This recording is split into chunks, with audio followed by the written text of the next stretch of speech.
From the New York Times, I'm Michael Barbaro. This is The Daily. Today, in his first week as president-elect, we begin tonight with breaking news, and a lot of it. The appointments are coming pretty fast and pretty furious. Donald Trump moved at breakneck speed to fill out his cabinet with a set of loyalists who were both conventional. We have just learned that the president-elect Donald Trump is officially naming now Florida Senator Marco Rubio to be his Secretary of State. And deeply unconventional. Matt Gaetz as Attorney General. Well, that'll knock you right off your feet. The United States Senate chose a leader who could complicate Trump's agenda. We have a new leader in the United States Senate. It is John Thune, the Republican from South Dakota. There was some acrimony between Trump and Thune over the years. The hatchet was buried. And President Biden welcomed Trump back to the White House. The reason that this scene is so striking is because there is no actual warmth between those two men. I gathered three of my colleagues to make sense of it all. Julie Davis, Peter Baker, and Maggie Haberman.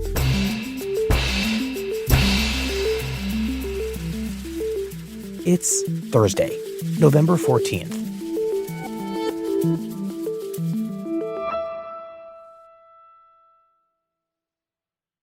Friends, welcome to the first post-election Daily Roundtable, which we are taping at around 2:45 p.m. on Wednesday.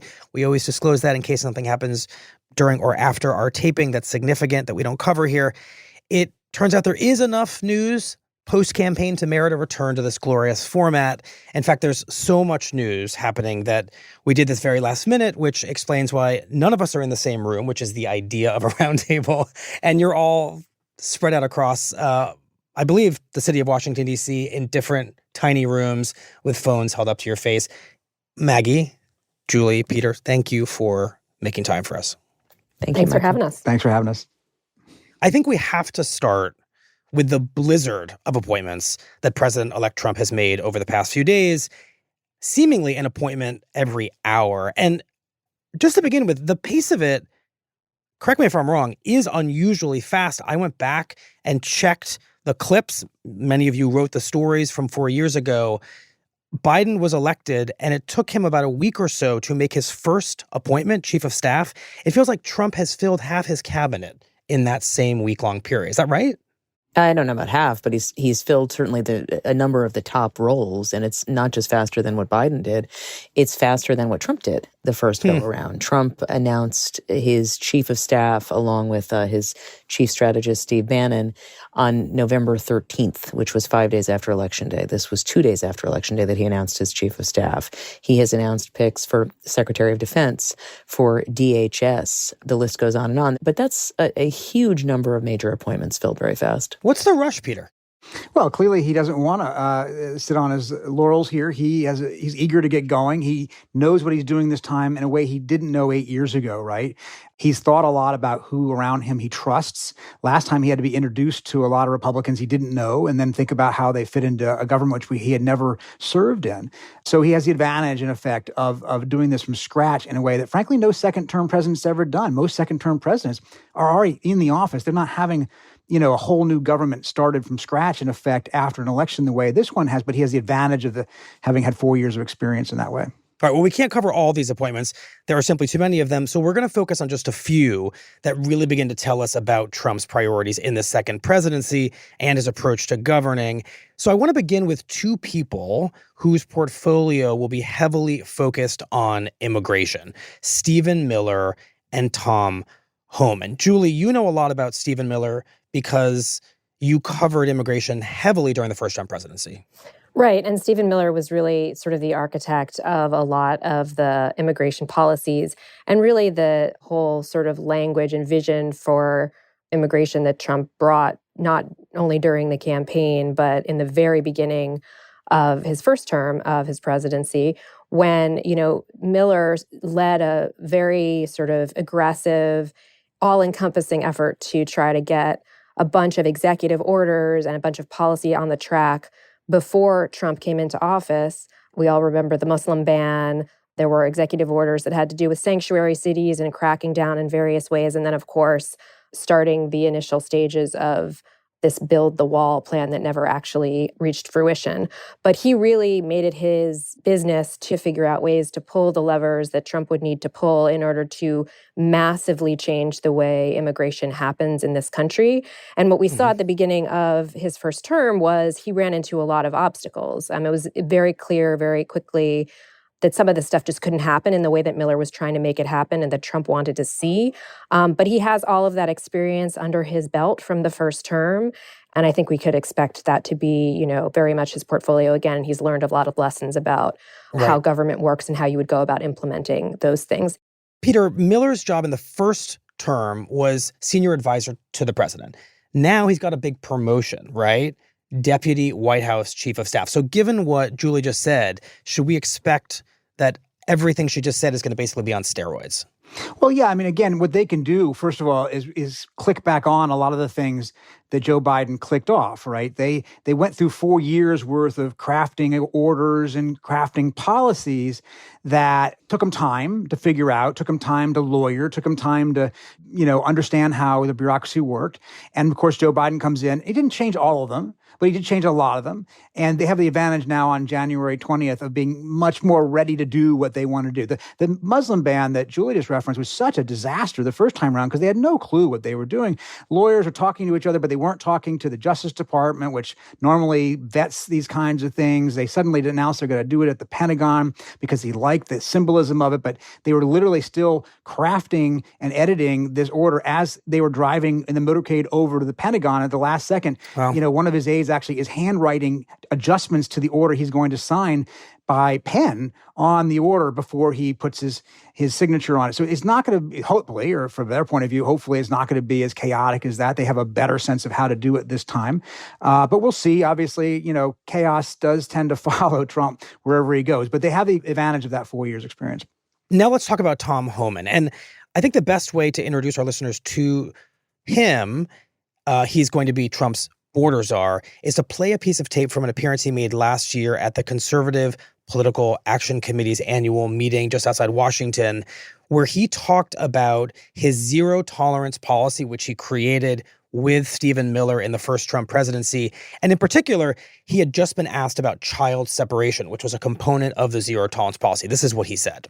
I wake up every day pissed off because this administration destroyed the most secure border in our lifetime. And I'm sick and tired of hearing about the family separation. And I'm still being sued over that, so come get me. I don't give a shit, right? Bottom line is, we enforce the law. Maggie, what do we make of this kind of rhetoric? That was during a campaign where he wanted Trump to become president, and he's critiquing Biden's policies. That rhetoric is now the man who's overseeing the border and defending child separation, which a federal judge struck down during Trump's presidency as illegal. He's saying, I have no problems with it. Julie's point about Stephen Miller's role, I think, is the right one, Michael. He is running all of this. He will work very closely with Tom Homan. Homan is a hardliner. He is very clear about this. He was very pro-family separation as a policy. He pushed it for years before Donald Trump was in office, and then once he was in office, saw it as a very effective deterrent. Donald Trump moved off of that after negative press, and frankly, negative press coverage may still be one of the few guardrails that Donald Trump is responsive to. I think that could stay the same in this White House. But Homan is moving very quickly. He talked about this on Fox News earlier this week, that they are going to go after sanctuary cities to try to have an impact there, such as New York, which has faced a big influx of migrants, and which Mayor Eric Adams has been very vocal about, and much more on the side of Donald Trump than President Biden. Surprisingly so for a Democrat.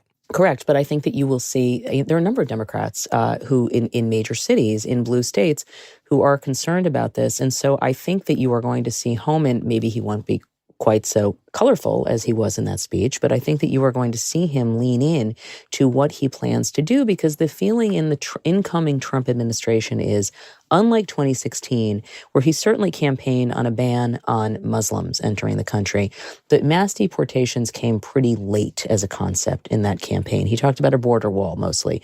This campaign, he has been talking about the largest mass deportation operation in U.S. history for over a year. And he won the popular vote and he won the Electoral College. And so they believe that they are going in with a majority of people voting for this vision that Trump has articulated. And Homan is going to talk about that and try to implement it as aggressively as possible.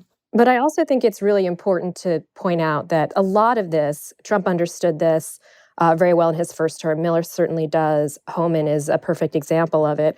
A lot of this is about messaging.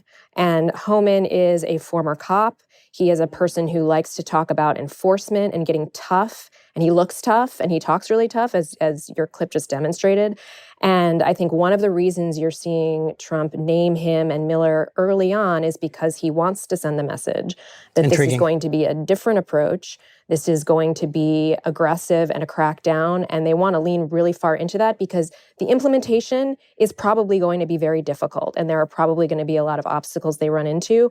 But Trump is very focused on sending this message right off the bat that this is what he's doing and he's not shy about it.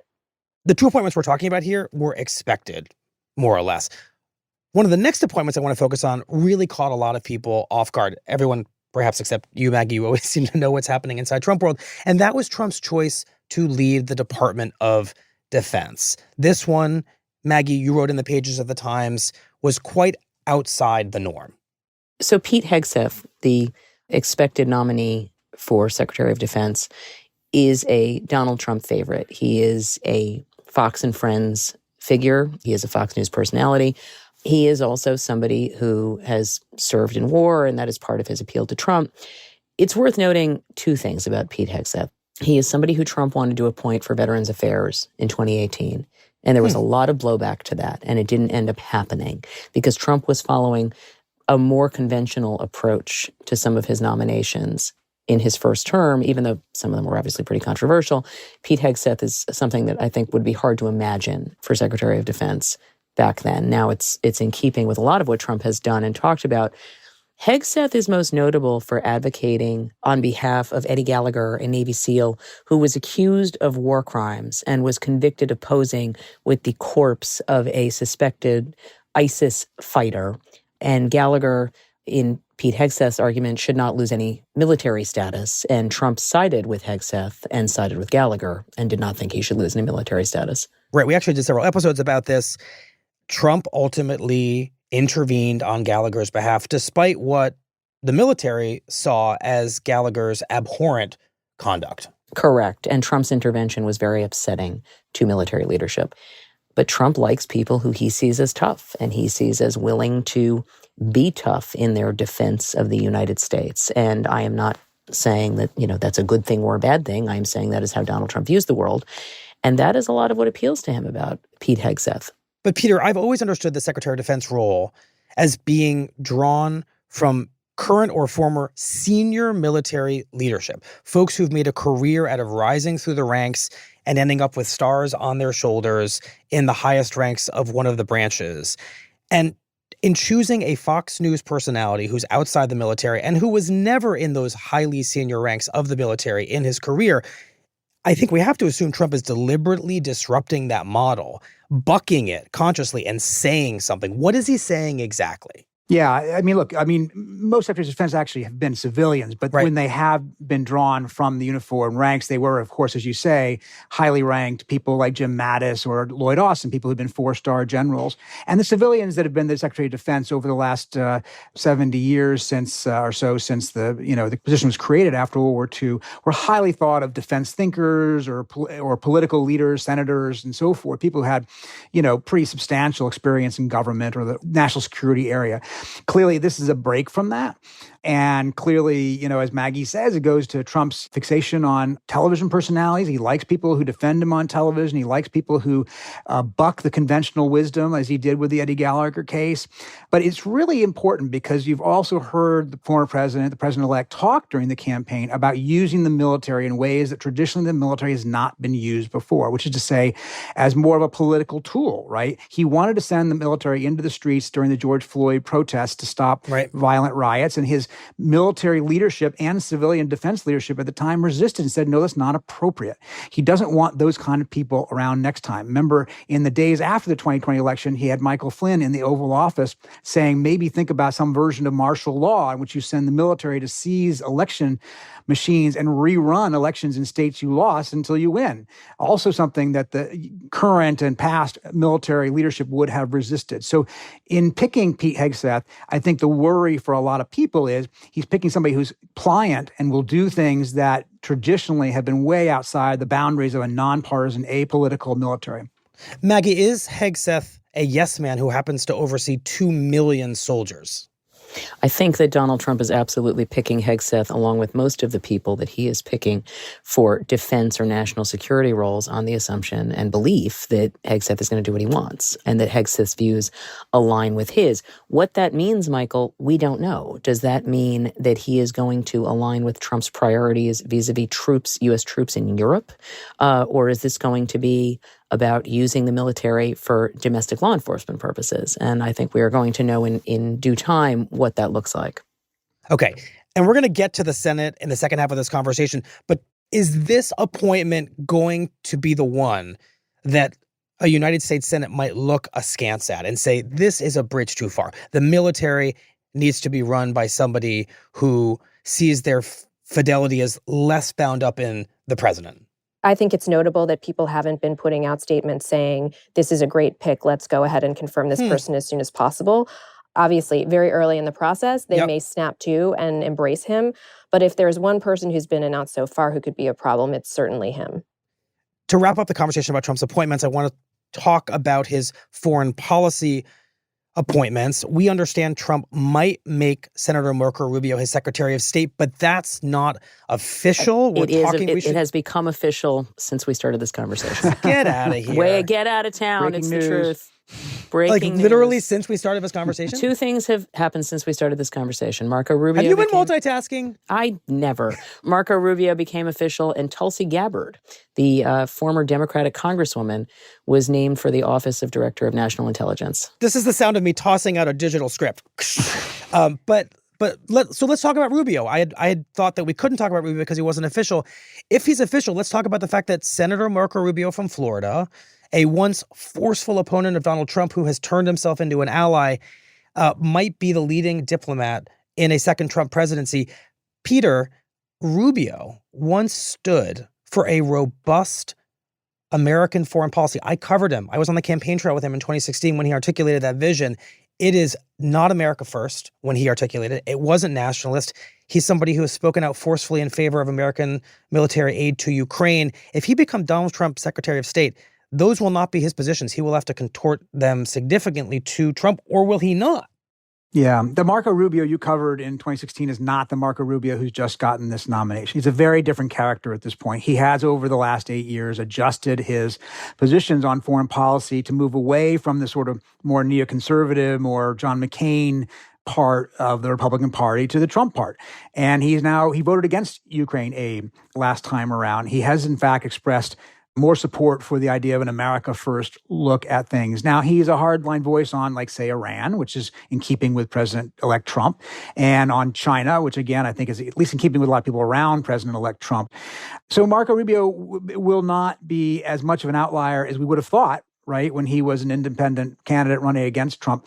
But he also passes for what, he is what passes these days for establishment Republican inside this cabinet. For a lot of mainstream traditional Republicans, they're kind of glad to see Marco Rubio. And they're not because they think he agrees with them anymore necessarily, but because at least he at one time agreed with them, and maybe a more conventional Republican viewpoint than, say, a Pete Hegseth. Right. So I think that there is some relief in that part of the party. That's probably why some of the MAGA world was resisting Rubio appointment in the first place. So everything has changed since 2016 in a way that is not comparable, really.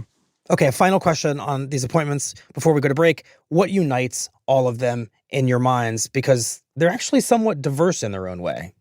Well, fidelity to Donald Trump. Yeah, I think loyalty. Yeah. That's it.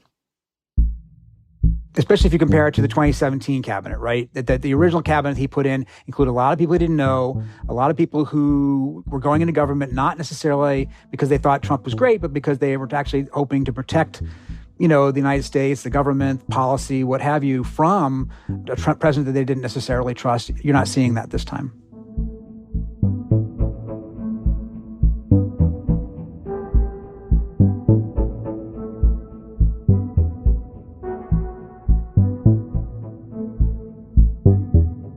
Okay, we'll be right back.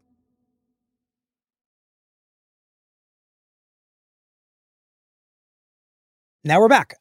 I want to turn, Maggie, Peter, Julie, to what we expect Trump's relationship to be like with a Republican-controlled Congress. We're still waiting on a call, unless, Maggie, the news broke during this conversation as well, of who controls the House of Representatives. I think we don't know that just yet. It's quite likely to be Republicans.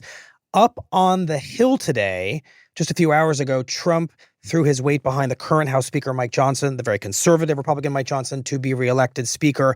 But the real battle was over in the Senate, where there was a fight over who would lead that chamber and how loyal they would be to Trump, which of course will have a huge bearing on his ability to get things done in that chamber. Julie, tell us a little bit about that battle, who prevailed, and if they are, in fact, a Trump loyalist. So Senator John Thune of South Dakota won that race to succeed Mitch McConnell, who has been the longest serving Senate leader of either party. And that was the first time that Republicans had chosen a new leader in 17 years. So Wow. Big moment for them. But it wasn't really much of a turning of the page. He is McConnell's number 2 right now. He is an establishment Republican. He has clashed with Trump in the past. Trump was very angry that he did not support the effort in 2021 to overturn the 2020 election results. He was one of a handful of Republican holdouts for that effort, and Trump did not appreciate that. He only narrowly beat out John Cornyn, another establishment Republican, senator from Texas. He's been in the Senate a long time as well. Trump also didn't think much of John Cornyn initially because, again, he's an institutionalist. He is not seen as a MAGA person. He didn't see him as particularly loyal. The third candidate was Rick Scott, Republican senator from Florida. He's in his first term, the least experienced of the lot. And he really styled himself in this race as the Trump candidate. Elon Musk came out very supportive of him, said he was the person to vote for if you were for Trump. There was a big grassroots effort on the hard right to try to get Republican senators to drop their commitments to Thune and Cornyn and to go with Scott instead because he was the MAGA guy. Scott ended up with 13 votes, and Not a lot. It was not a lot. But the really important thing to keep in mind about this election is that it was by secret ballot. So if we think that this is People were allowed to oppose the MAGA candidate. because it was a closed-door meeting in the old Senate chamber by secret ballot the old-fashioned way, you could go up against the MAGA candidate and vote against him without repercussion. So while it's notable and I think important to understand that this is who we have in the Senate Republican Conference, a bunch of people who would rather have the more experienced, seasoned establishment guy at the helm, it's also important not to overread it because this is not going to be a group of Republicans who are going to be in the mood to put their thumbs in Trump's eye when it comes to public questions of policy or personnel. So we should not, perhaps, Peter, see this as evidence that the Senate leadership will be a check on Trump? Because it certainly looks like Thune, just by his history and his politics, could put up a fight to Trump on some of the perhaps more out-of-the-norm nominees or pieces of legislation that are very, very hard right, something like mass deportation legislation. Yeah, I think Julie's right about this. I mean, these guys are willing to be courageous when their names aren't public about it, right? And they're not necessarily going to be standing up to him when it will be known. Now, it does suggest that 3/4 of that Senate Republican caucus is not naturally aligned with Trump on all things, right? You know, unlike the House Republicans, which have become increasingly Trumpy, the Senate Republicans have always been more independent. And mind you, a lot of these people won't be running again until after Trump is out of office, assuming he steps down in 4 years. And they see a future beyond him because they have 6-year terms. And so, you know, they may be looking at waiting him out, but they're not necessarily going to take him on either. But the real question is, do they protect their prerogatives as the Senate? As Trump talks about having recess appointments, that's the kind of thing a Senate normally, regardless of party, wouldn't stand up for because they are a co-equal branch of government. What he's telling them is you need to be much more subservient to my wishes at this point. Can you just explain that? And Julie, I want you to weigh in on this.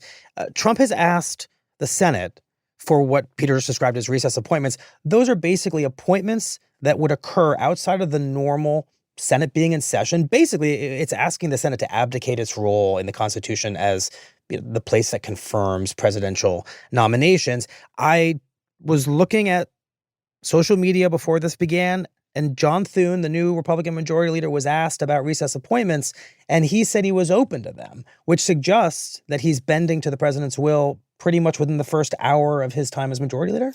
Well, he said that also in the days before the election. All three candidates very quickly, in using various words, essentially said, listen, we're going to get his people confirmed as quickly as possible. And Thune in his statement said, and that includes being open to recess appointments. I think it's important to note that the emphasis was we're going to get his personnel confirmed, not on we'll go on recess anytime the president asks us to, whereas Scott was much more willingly ready to say, yes, we're on board with that. We'll do what he wants. But it is, in a lot of ways, it is the fundamental role of the Senate. And if it does come to a situation where there are a bunch of nominees that can't get confirmed, and it's become clear that they can't get confirmed if the Senate is in, and Thune takes the chamber out of session for a prolonged period of time to allow Trump to essentially go around them, that would be extraordinary. Mm-hmm. And while he certainly hasn't ruled it out, I wouldn't read what he said today as saying he's ready to do that tomorrow. Maggie, does the president-elect see the Senate as pliant, and is he planning accordingly?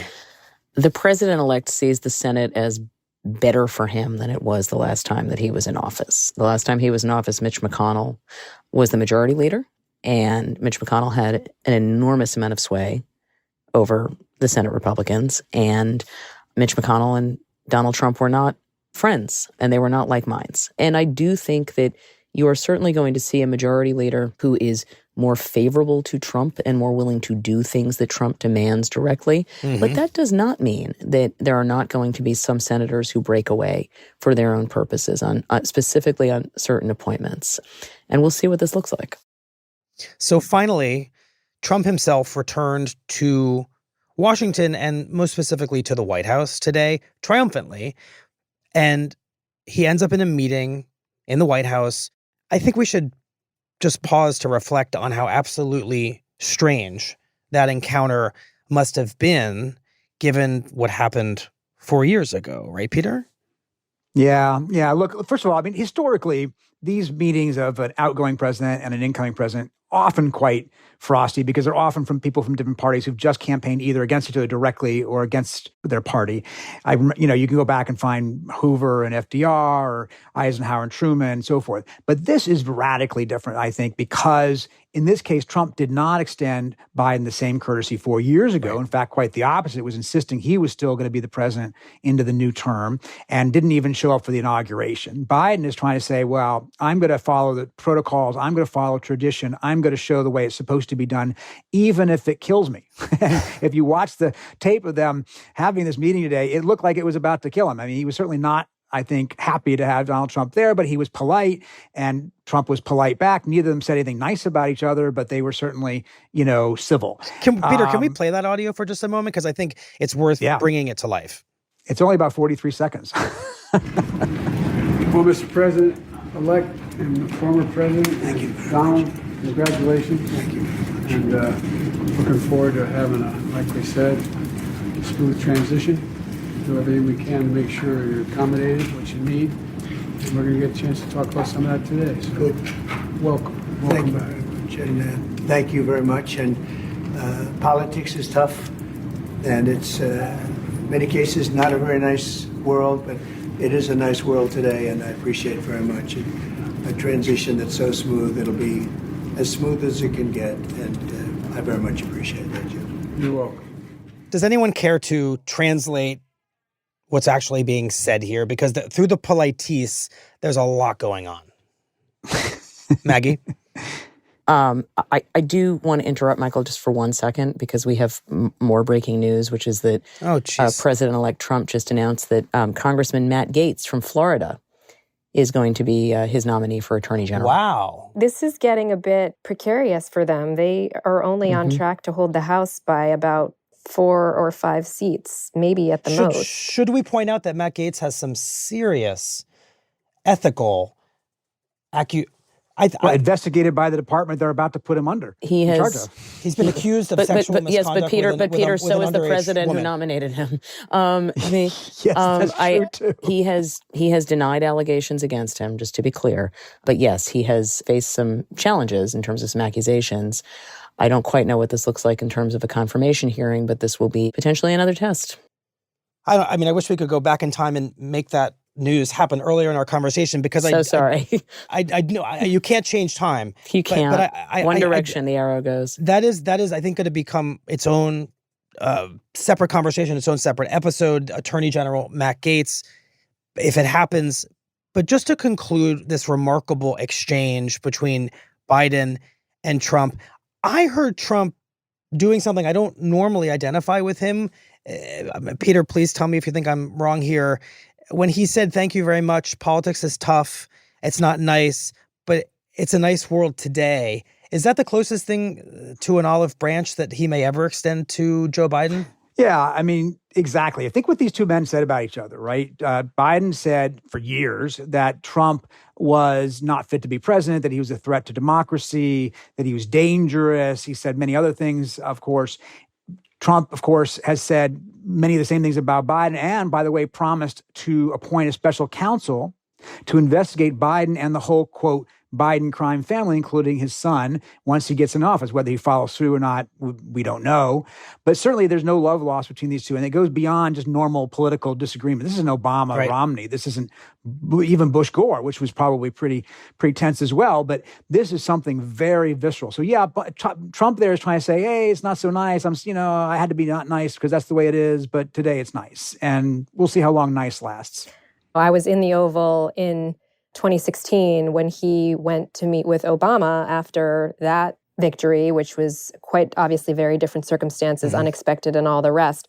But I wasn't in the room today. It seemed like a similar vibe because he was sitting next to Obama, who he had accused of not being eligible to be president after, all of the things that he had said about him during that campaign.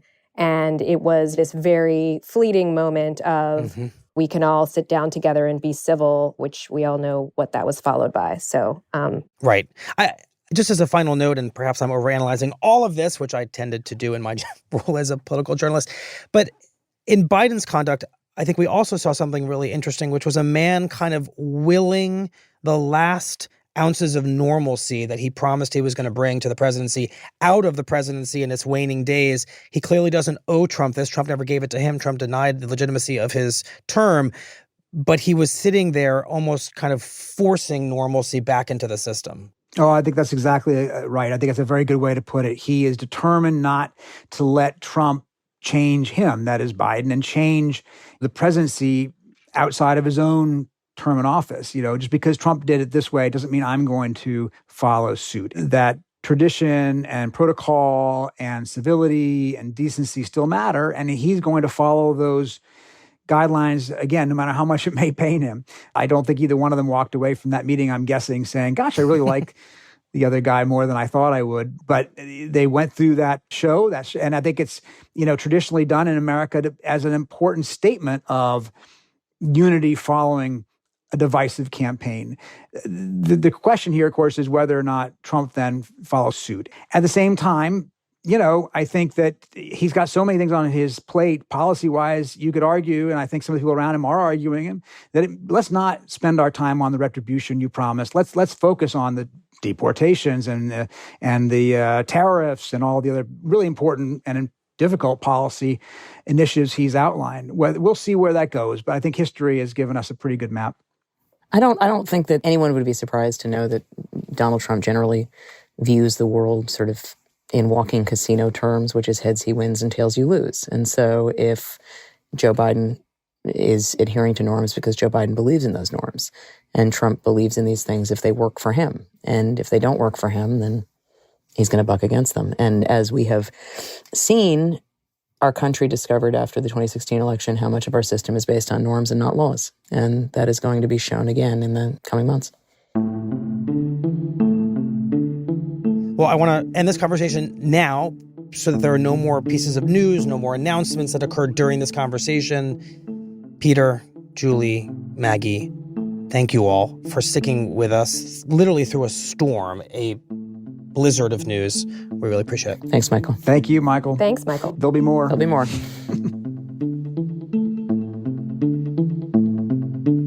After our conversation, several Republican senators expressed alarm at Trump's choice of Representative Matt Gaetz for Attorney General. Asked about the appointment, Senator Lisa Murkowski of Alaska said, quote, "I don't think it's a serious nomination for the Attorney General." Her Republican colleague from Maine, Senator Susan Collins, said she was shocked by the choice and would have, quote, "many questions for Gaetz" during his confirmation.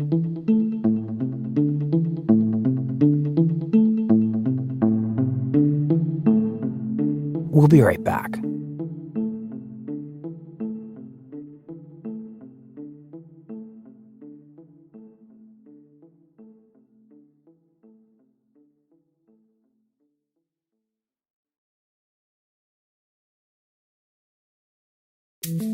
Here's what else you need to know today. On Wednesday, an Israeli court rejected a request by Prime Minister Benjamin Netanyahu to delay testifying at his corruption trial next month. As a result, Netanyahu must take the stand, even as his country is at war in both Gaza and Lebanon. Netanyahu is battling charges of bribery, fraud, and breach of trust in 3 separate but interrelated cases.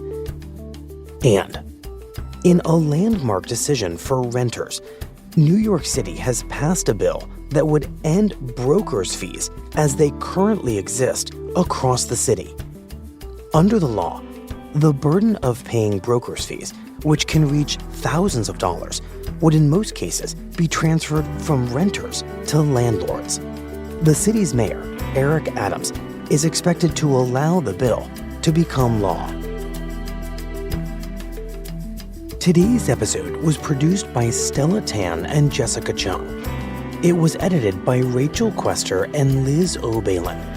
Contains original music by Pat McCusker and Diane Wong, and was engineered by Chris Wood. Our theme music is by Jim Brunberg and Ben Landsberg of Wonderlay.